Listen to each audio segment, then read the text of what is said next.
Hey y'all, Lauren Braden here. I just wanted to come on here because I had a recent viewer of my last asthma video ask if I could do I guess kind of a demonstration of sorts on how to use the Symbicort Inhaler.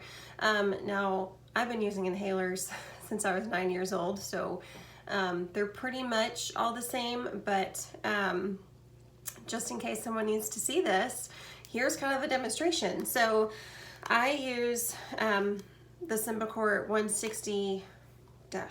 I don't know what that really means, but and I really don't need to use this very often, like I explained in my last video on asthma.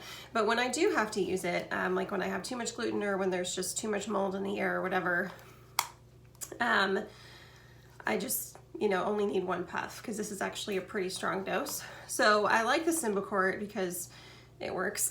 It works really well. It's just a bronchodilator, so it's a steroid. It's an inhaled steroid, corticosteroid, I guess.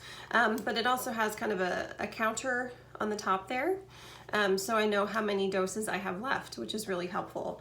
This is the box that it comes in. I always save the box with my prescription info so I know how long I have until I need to get a refill. The funny thing about, I don't know if it's all inhalers, but this inhaler at least came in a foil package, like it was sealed in a foil package. I don't know why they do that, but it was sealed for my protection, I guess. So anyways, so with the Symbicort, I usually just give it a quick shake. Now with me, a lot of people will just go as they push down on the button and take a deep breath. But every time I do that with any inhaler, it doesn't matter what kind of inhaler it is, I always get super lightheaded and my head starts to hurt, and so I don't like to do that. But I got this little gem actually when I was in the hospital having my daughter. That was 3 years ago.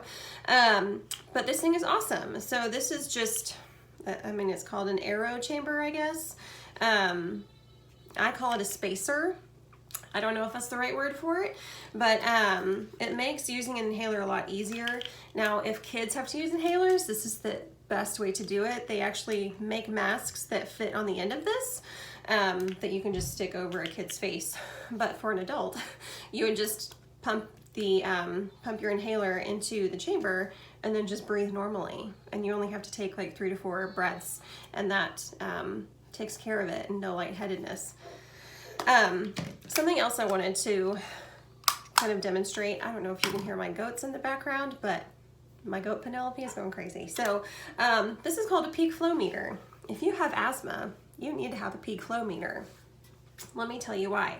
So a peak flow meter can basically show you if you're doing good with your asthma or if you're doing not so good with your asthma. Because for me, a lot of times, one of the biggest symptoms that I have is just wheezing, and it's kind of hard for me to tell, well, do I need to use my rescue inhaler or am I okay? So on my best days, when I know that I'm not having any symptoms at all, I just kind of did it real quick and I was at a 400. On my bad days, when I'm wheezing really bad or I can't catch my breath, I'm usually around a 300. And this is really easy to use. Obviously, it's just a tube with a little thing that goes up and down. So you just take a deep breath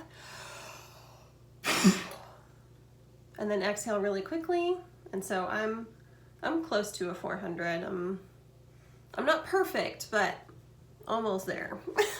I'm a work in progress. But a peak flow meter is really, really helpful. This is like 25 bucks from my pharmacy. I don't even think I had to have a prescription for this, but it is really helpful to just give me some insight on my asthma so I can make better decisions about what treatment I need. So I hope that was helpful. Again, most inhalers like this are pretty much the same. You just shake, pump, puff, whatever, inhale, and you're good to go. But this is probably my biggest recommendation is this spacer thing, because it just makes it so much easier and you don't have to take a big deep breath in. So I hope that helps. Hope you guys are having a great day. If this video is helpful to you, don't forget to like it and please subscribe to my channel. Thanks so much.